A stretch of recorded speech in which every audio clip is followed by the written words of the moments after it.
તદેવ લગ્નમ સુદિનમ તદેવ તારાબલમ ચંદ્રબલમ તદેવ વિદ્યાબલમ દેવબલમ તદેવ લક્ષ્મીપતે તે દ્રિયુગમ સ્મરામે। મિત્રો આજે 12/12/2024 આજે ગુરુવાર છે। માગસર મહિનાના શુક્લ પક્ષની દ્વાદશી એટલે આજે બારસ છે। તો માગસર મહિનાના શુક્લ પક્ષની આજે બારસ છે। અત્યારે ચાલી રહ્યું છે અશ્વિની નક્ષત્ર છે। સવારમાં 9:51 સુધી આ નક્ષત્ર ચાલશે। ત્યારબાદ ભરણી નક્ષત્રની શરૂઆત થશે। આજે જે યોગ છે યોગ પરિઘ યોગ છે। બહુ કરણ સવારમાં 11:48 સુધી છે। ત્યારબાદ બાલવ કરણની શરૂઆત થશે। આ થયું પંચાંગ। મેષ રાશિ છે ચંદ્રના પરિભ્રમણની, એટલે અલ અને ઈ અક્ષર છે। તો મેષ રાશિવાળા જાતકો માટે આજનો દિવસ મંગલમય રહેશે। સાથે સાથે જે કોઈ જાતકોનો જન્મ થાય એની મેષ રાશિ રહેશે, જેના અક્ષર છે અલ અને ઈ। તો આ પ્રમાણે આ આજની રાશિનું પણ રહેશે। રાશિના કારણે નક્ષત્રના બળથી જે આજનો દિવસ કેવો રહેશે દરેક રાશિ માટે એની પણ વાત કરીશું। જય ગણેશ। હવે વાત કરીએ આપણે દિન વિશેષની। મિત્રો, પ્રશ્ન ઘણા બધા આપણને આવતા હોય છે। એમાં એક પ્રશ્ન એવો છે કે ભાઈ પૈસો, આજે આપણે થોડી હળવી વાતો કરવી છે જ્યોતિષની। પૈસો બચાવવાના ઉપાય કયા? પ્રથમ તો વાત આપણને આ પ્રશ્ન એક પૂછાયો છે। બીજું કે કયા પ્રકારના કામ કરવાથી, ક્યારે કામ કરવાથી સફળતાની પ્રાપ્તિ થાય, શું કરવાથી નુકસાન થાય, શું કરવાથી લાભ થાય, તો કયા કામ કરવાથી નુકસાન થાય એની પણ વાત કરી છે। સાથે સાથે ધનવાન બનવાનું કે કંગાલ બનવાનું એ શું આપણા હાથની વાત છે? અને જો આપણા હાથની વાત હોય તો ધનવાન બનવા માટે વધારેમાં વધારે શું પ્રયત્ન કરવા, શું મહેનત કરવી, જેના કારણે આપણને ધન પ્રાપ્તિ થાય, અથવા તો હાથમાં આવેલું ધન આપણે બચાવી શકીએ, વાપરી શકીએ અને યોગ્ય જગ્યાએ એનો ઉપયોગ થાય। તો આ બધી જ વાતો મિત્રો આપણે જાણીએ આજે। પહેલાં તો પૈસા બચાવવાના ઉપાય વિશે વાત કરીએ। મિત્રો, પૈસો ક્યારે બચે?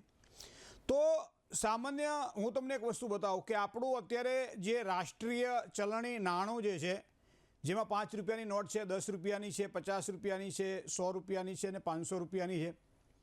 તો પહેલાં તો આ રાષ્ટ્રીય દ્રવ્ય જેને કહી શકાય, આપણું દ્રવ્ય નથી, આ દ્રવ્ય રાષ્ટ્રીય છે। આપણે વિનિમય માટે એનો ઉપયોગ કરીએ છીએ। તો એ આપણા માટે, આપણા પાસે જ્યાં સુધી હોય ત્યાં સુધી લક્ષ્મી કહેવાય છે। તો લક્ષ્મીજીની જેમ રખાય કે ના રખાય? પહેલી વસ્તુ આ વસ્તુ આપણે ધ્યાનમાં રાખવું પડશે કે આપણા પાકીટમાં કે આપણા તિજોરીમાં જે પૈસા હોય એ પૈસા આપણા માટે લક્ષ્મી સ્વરૂપા છે। તો એનો મતલબ એવો થાય કે પાકીટમાં ખાસ કરી યુવાનો જ્યારે લક્ષ્મીજી રાખતા હોય, એટલે કે પૈસા રાખતા હોય ત્યારે, મોટા ભાગે તો અત્યારે ક્રેડિટ કાર્ડ, ડેબિટ કાર્ડ અને એ બધા જમાના થઈ ગયા છે, ઓનલાઈન બધા પેમેન્ટ થાય છે, છતાંય અમુક પૈસા તમારા પાકીટમાં અવશ્ય રાખવા। સવારમાં ઉઠીએ એટલે એને દરેક પૈસાને પહેલાં હાથમાં લેવાના, અંગૂઠા અને આંગળીઓ વચ્ચે દબાવી મસ્તકે લગાવીને પાછા તમે તમારી જગ્યાએ જ્યાં મૂકવાના હોય ત્યાં મૂકી દો, ચાહે તિજોરીમાં મૂકો, ચાહે તમારા પોતાના પર્સમાં મૂકો છો। હવે એ પછી એમાંથી શરૂઆત થાય છે વાપરવાની। પણ પહેલાં તો તમે તમારા પૈસાને આ રીતે સ્પર્શ કરો છો, નમન કરો છો, મતલબ મહાલક્ષ્મીજીની પ્રાર્થના કરી અને તમે તમારા કર્મની શરૂઆત કરો છો, દિવસની શરૂઆત કરો છો। એ પૈસા વધે, એમાંથી પૈસા ઘટે, એ જે કંઈ વ્યવહાર થાય એમાં ભગવતીના આશીર્વાદથી પ્રાપ્ત થાય છે। એક પવિત્ર ભાવના છે। બીજું તમને કહું, ઘણી વખત પાકીટમાં અસ્તવ્યસ્ત પૈસાઓ આપણે મૂકતા હોય છે મિત્રો। ઘણી વખત 5ની નોટ હોય, પછી 50ની નોટ હોય, પછી 500ની નોટ હોય, પછી વચમાં 100ની નોટ હોય, 200ની નોટ હોય। એમ નહીં, તમે 500ની નોટ રાખો, પછી 200ની રાખો, પછી 100ની રાખો, પછી 50ની રાખો, પછી 10ની રાખો, પછી 5ની રાખો, 10ની આગળ 20ની રાખો। તો આ પ્રમાણે તમારી પાસે જે પૈસા છે એને અસ્તવ્યસ્ત નહીં રાખો, તમે એને ક્રમાનુસાર રાખો। જો પર્સની અંદર મહાલક્ષ્મીજીની કૃપા ના થાય મને તમે કહેજો। એક વખત તમે તમારા આ પૈસાને અસ્તવ્યસ્ત રાખવાના બંધ કરી અને યોગ્ય રીતે દર્શન કરીને મૂકો, દર્શન કરીને લો, વાપરો તો તમારો લાભ થશે, લક્ષ્મીની વૃદ્ધિ થશે। ઘણી વખત આપણે જોયું છે કોઈ પણ વ્યક્તિ આપણને પૈસા આપતો હોય ને ત્યારે આપણે આમ આપીએ છીએ, 2 આંગળી અને અંગૂઠા વચ્ચેથી પૈસો એને રૂપિયો આપીએ છીએ, બરાબર? તો આ કાતર ફેરવી કહેવાય મિત્રો। તમે તમારા પૈસા કોઈની પાસે લો ત્યારે પણ આમ કાતરથી ના લો, તમે કોઈની પાસે પૈસા કોઈને આપો ત્યારે પણ આમ કાતરથી ના આપો, નહીં તો કપાશે, પાસે પછી આવશે નહીં। તમે નક્કી કરીને બેઠા તમારું ભવિષ્ય મારે કાતરવું જ છે, મારે બીજું કંઈ કરવું નથી। તો આ તમારો જે સ્વભાવ છે એ તમને ક્યાંક નુકસાન ન કરાવે એના માટે 4 આંગળી અને અંગૂઠો, પૈસા જ્યારે લઈએ ત્યારે આંગળી અને અંગૂઠાની વચ્ચે રાખી અને આ પ્રમાણે જમણા હાથથી લઈએ અને જમણા હાથથી દઈએ। તો આ પ્રમાણે આપણને આપેલો પૈસો એ બમણોથી પાછો પ્રાપ્ત થાય છે। કારણ કે આપણે સંકલ્પ એવો સારો કરીએ છીએ કે જે કંઈ પૈસા હું આપું છું એ મને બમણા કરીને પાછા મળે, અથવા તો જે પૈસા મને પ્રાપ્ત થાય છે મને પૂરે મતલબ મને અમૃતત્વની પ્રાપ્તિ કરાવડાવે। તો એનો મતલબ એવો થાય કે ઝડપથી પૈસા મળે એવી શ્રદ્ધાથી તમે કામકાજ કરો। જો લક્ષ્મી પ્રાપ્તિ માટેની આ વસ્તુ આપણે વિચારવા જેવી છે. ખાસ કરી કોઈ પણ વ્યક્તિ જ્યારે પૈસો આપે ત્યારે એ મહાલક્ષ્મીજીના સ્વરૂપને આપણે આપણા પર્સમાં રાખી શકીએ છીએ. આ પ્રમાણે નમન કરીએ. શાક માર્કેટમાં તમે બહેનોને જોયા કોઈ દાડો શાક લેતા? શાક લઈ અને પછી પૈસા જ્યારે આપવાની વાત આવે, ક્રેડિટ કાર્ડ, ડેબિટ કાર્ડ કે બધું પેટીએમ તો જો કે વાપરે છે, પણ અમુક પોણા ભાગના બહેનો નથી વાપરતા. હું તો જોઉં છું માર્કેટોની અંદર ક્યારેક જવાનું થાય ત્યારે એ પેલા મીંદડાને જેમ આમ કાઢતા હોય ને એમ પર્સમાંથી બધી તૂટેલીમાં નોટોનો ઢગલો કરી દે. પાણીપુરીવાળાને આપવાનું હોય ત્યાં તમે જોજો એ પછી આમાંથી આમ કરીને પૈસા કાઢે. એટલે આપણને એમ થાય જો લક્ષ્મીજીને આ રીતે આપણે હંગરશું તો લક્ષ્મીજી ક્યાંથી રહેશે? અને પછી કે મહારાજ ગમે એટલું કરીએ છીએ તો પૈસા ટકતા નથી. પણ આપણે તો શરૂઆત કરીએ છીએ આ બધી પૈસાને નાખવાની. તો આપણી આ કુટેવ જે છે એને જો ભૂલવામાં આવે તો સારી સફળતાની પ્રાપ્તિ થાય. બીજું તમને કહું, બીજો પ્રશ્ન છે કયા પ્રકારે કયા કામ કરવાથી લાભ થાય? તો બને ત્યાં સુધી બુધવારે લેવડ દેવડ ન કરવી જોઈએ. ખાસ કરી અને એકાક્ષી શ્રીફળ જો ના હોય તો વસાવવું જોઈએ. શ્રીયંત્ર વસાવવું જોઈએ. દરેક ગૃહસ્થીના ઘરની અંદર આ બે વસ્તુ હોય તો વધારે સારી આમ કહેવાય કે એક ફળની પ્રાપ્તિ થાય છે. એક એકાક્ષી શ્રીફળ જો હોય, નાનું એવું લઘુ શ્રીફળ પણ મળે છે. અને એ ઉપરાંત એક શ્રીયંત્ર ઘરની અંદર ગૃહસ્થીએ પોતાના પૂજાના સ્થાનમાં એની સ્થાપના કરવી જોઈએ અને નિયમિત રીતે એની પૂજા થાય અથવા તો દર શુક્રવારે એની પૂજા કરવી જોઈએ, જેના કારણે લક્ષ્મીની વૃદ્ધિ થાય. તો આ પ્રકારનું કામ કરવું જોઈએ. બીજી વસ્તુ એ છે કે ન હોય તો જમણો શંખ જો હોય તો ઠીક છે. જમણા શંખથી ભગવાન નારાયણ ઉપર અભિષેક પણ કરી શકાય છે. અથવા તો જમણા શંખની અંદર પાણી ભરી અને પૂજાના સ્થાનમાં સવારમાં મૂકી દેવામાં આવે અને આખો દિવસ એ પાણી શંખની અંદર રહે તો પણ એમ કહે છે કે લક્ષ્મીજીની વૃદ્ધિ થાય છે. તો આ વસ્તુ છે. બીજી વસ્તુ તમને કહું, ઘણી વખત આપણે બાઉલ હોય ને બાઉલ, એ બાઉલમાં પાણી ભરતા હોય. હવે તમને અત્યારે આપણને એક કાચબો જોવા મળે છે, કુર્મ કાચબો જોવા મળે છે. અને કાચબો આવે છે સ્ફટિકનો. નાનકડો સ્ફટિકનો કાચબો લેવાનો, કાચનું બાઉલ લેવાનું, બાઉલની અંદર પાણી ભરવાનું, પાણીની અંદર એ કાચબો મૂકવાનો. હવે એ પાણી કાચ કોઈ દાડો પાણી પીવે?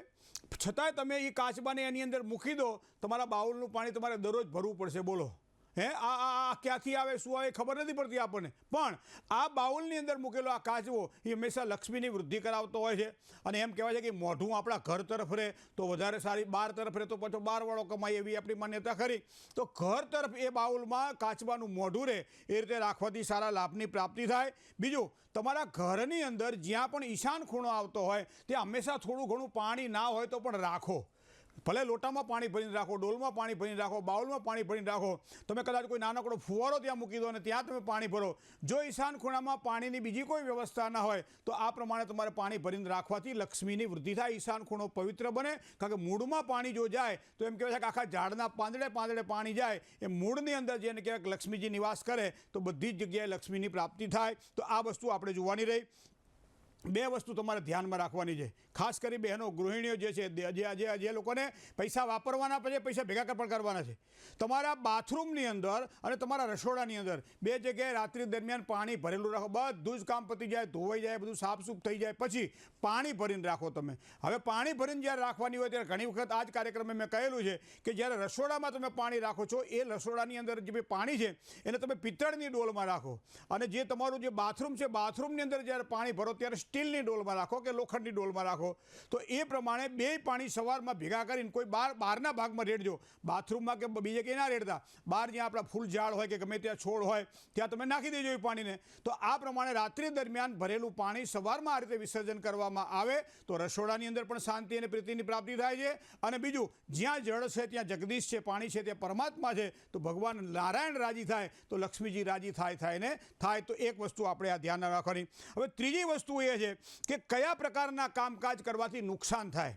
આ નુકસાનની વાત બધી બહુ આપણને જોવા મળે. પૈસો આવે ખરો પણ જતો રહે છે. ક્યાંક દવાખાનામાં વપરાઈ જાય, ક્યાંક કોર્ટ કચેરીમાં જતો રહે, કાવા દેવામાં વપરાઈ જાય, ખોટો કોઈક લઈ જાય, પાછું આવે નહીં. ઘણી બધી લક્ષ્મીની આમ ગતિના બધા આપણને દ્વાર જોવા મળે છે. પણ મિત્રો ખાસ તમે ધ્યાનમાં રાખો, તમે તમારા પર્સની અંદર કોઈ ચાવી રાખો છો? જો ચાવી રાખતા હોય તો તમે તમારું નુકસાન કરી રહ્યા છો.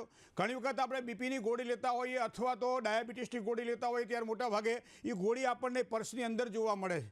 તો કોઈ પણ પ્રકારની આવી ટેબ્લેટ ગોળી અથવા તો કોઈ પણ પ્રકારની ચાવી બને ત્યાં સુધી જ્યાં આપણે પૈસા મૂક્યા હોય ત્યાં બને ત્યાં સુધી ન રાખવી જોઈએ. આ વસ્તુને આપણે ધ્યાનમાં રાખવું પડશે. ઘણી વખત આપણા પાકીટની અંદર ફાટેલી નોટો મળે, તૂટેલી નોટો મળે તો એ પણ નુકસાન કરાવતી જોવા મળે છે. ઘણી વખત દવાના કોઈ બિલ હોય અથવા બીજા કોઈ બિલ હોય એ પણ આપણે પાકીટની આ ભાગમાં આ રીતે અંદર રાખતા હોઈએ છીએ તો સમજી લો લક્ષ્મીની વૃદ્ધિ ત્યાં થતી હોતી નથી. આ વાતને આપણે ધ્યાનમાં રાખીશું. હું તો તમને એમ કહું કે 11 કે 13 દાણા સરસ મજાના ચોખાના લઈ લ્યો. ચોખાના સરસ દાણા લઈ અને કેસર દ્વારા તમે એને શુદ્ધ કરો. થોડુંક કેસર લઈ કેસરના જળ દ્વારા એ ચોખાના 13 દાણા લઈ અને કેસરની અંદર તમે રાડ કરી દો અને ત્યારબાદ એમ કહેવાય છે કે કોઈ નાળાછડી જે આપણા હાથના માપની એક નાળાછડી હોય એ નાળાછડી લો. નાળાછડીના 2 ભાગે 2 જે ટુકડા જે પડે છે એને 2 ખૂણા ઉપર 2 તમે ગાંઠો વાળી દો અને નાળાછડી ભેગી કરી અને એ ચોખાની અંદર ભેગી મૂકી અને એક સરસ મજાના એક કોઈ પણ જાતના પાઉચની અંદર અથવા કાગળની અંદર એનું સરસ પડીકું વાળી દો અને જ્યાં તમારા પૈસા રહેતા હોય એ લક્ષ્મી પ્રાપ્તિ માટેની આ પ્રયત્ન બહુ જ અક્ષીર પ્રયત્ન છે. સારા કરવા જેવા પ્રયત્ન છે. આ ચોખાના દાણા તમે તમારા પાકીટમાં મૂકી દો છો તો તમારે ત્યાં લક્ષ્મીજીની વૃદ્ધિ થાય છે. આ મહેનત કરવી પડે કે આમનો લક્ષ્મીજી આવે નહીં, પણ આ પ્રકાર એવા છે કે જેઓ ખોટા માર્ગે ન વપરાય અને લક્ષ્મીના ધન પ્રાપ્તિના સારા અવસરો પ્રાપ્ત થાય. આ પ્રમાણે કરવાથી કાયમ પર્સ ભરેલું રહે એમ કહેવાય છે. તો આ બધું ધ્યાનમાં રાખવી. હવે બીજું તમને કહું કે ધનવાન બનવું છે કે કંગાલ, આ વસ્તુ આપણે નક્કી કરવાની છે. આપણા બેડરૂમની અંદર કોઈ કાંટાવાળા ઝાડ, કોઈ કાંટાવાળા છોડ અથવા એનું ચિત્ર જો આપણે આપણા બેડરૂમમાં સજાવીએ છીએ, મૂકીએ છીએ તો સમજી લો કે ક્યાંક ને ક્યાંક આપણે ક્યાંક એવા તરફ ગતિ કરી રહ્યા છીએ કે જ્યાં આપણને નુકસાન થાય છે.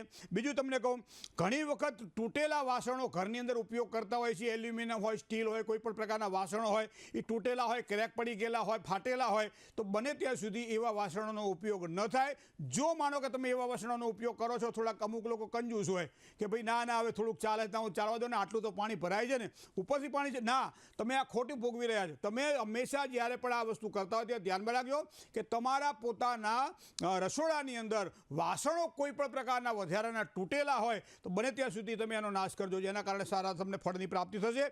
ઘણી વખત તમને કહું 2 જગ્યાએ ઝઘડા કોઈ દાડો ના કરવા. હું તો તમને બહુ સરળતાથી સમજાવવા પ્રયત્ન કરીશ. 2 જગ્યાએ ઝઘડા કરવા જોઈએ ના નહીં, કારણ કે ઉભરો કાઢવો ક્યાં. 4 મહિના પછી ધણી ઘરે આવે અને હજી તો દરવાજો ખોલે ને તો બૈરી એને વધાવવાનું ચાલુ કરી દે, બરાબર ને, એની પત્ની એને વધાવવાનું ચાલુ કરી દે ને એ જે બોલવાનું બધું બોલી નાખે. એટલે પેલો ઘરવાળો કે મને શાંતિથી ઘરે બેસવા તો દે, પાણી તો પીવા દે, મારે શાંત નહીં થવું હોય. ત્યારે ઘરવાળી કે તમે 4 મહિનાથી બહાર હતા તો હું એ શાંત નથી, તો મારે શાંત ના થવું હોય તો હું એ ઝઘડી લઉં તમારી યારે. ઝઘડો થાય અને જ્યાં એમ કે અઠવાડિયાની અંદર 3 હળવા કજિયા થાય ત્યાં સુધી દાંપત્ય જીવનનું સુખ સારું ગણાય. પણ 2 જગ્યાએ બને ત્યાં સુધી ઝઘડા ના કરવા. એક તમારો બેડરૂમ જ્યાં તમારે રાત્રિ દરમિયાન શયન કરવાનું છે અને શાંતિથી નીંદર લેવાની છે, એ જગ્યાએ કોઈ દિવસ બને ત્યાં સુધી ઝઘડો કરવો નહીં. અને એક લિવિંગ રૂમ જ્યાં મહેમાનો બેસવાના હોય, જ્યાં આપણે બેસવાનું છે, જ્યાં આપણે આપણા સમયને પસાર કરવાનો છે, સારા સમયને પસાર કરવાનો છે. કોઈ પણ વસ્તુ તમે જ્યારે બોલતા હોય ત્યારે શબ્દ એ બ્રહ્મ કહેવાય છે અને શબ્દ હંમેશા રહે છે, નાશ થતો નથી. અને વારંવાર તમે જ્યારે આવા ખોટા શબ્દો બોલો, કાટ ઉપર કાટ ચડે, કાટ ઉપર કાટ ચડે,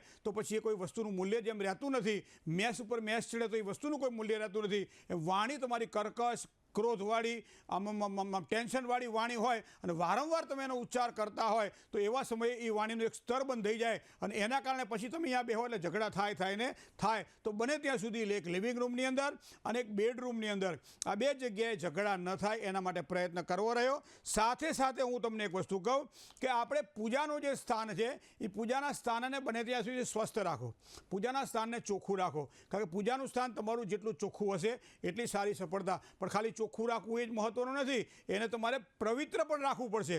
અને પવિત્ર રાખવા માટે ઘરમાં એક થોડું ગંગાજળ લાવી દો.